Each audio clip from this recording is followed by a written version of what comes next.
Binuwag ng pinagsanib na persa ng Philippine Drug Enforcement Agency at Kapulisan ang isang hinihinalang drug den at naarestong 3 individual sa ikinasang bypass operation sa Proc 6, Barangay Bonfal West, Bayombong, Nueva Vizcaya, pasado alas 8 ng gabi noong ika-2 Disyembre nito lamang taon.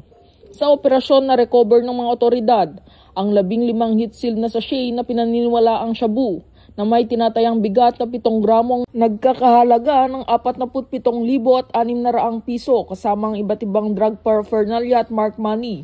Kinilalang mga suspect na si alias Bibot, 30 anyos, residente ng Bonfal West, si Abet na 31 anyos, residente ng Bangar Solano, at alias Hertz, 28 anyos, residente rin ng Bonfal West, Bayombong.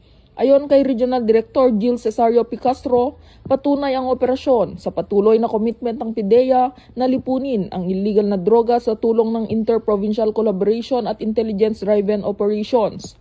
Mahaharap ang mga suspect sa kasong paglabag sa Section 5, 6, 7, 11 at 12, Article 2 ng Republic Act 9165 o ang Comprehensive Dangerous Drug Act of 2002.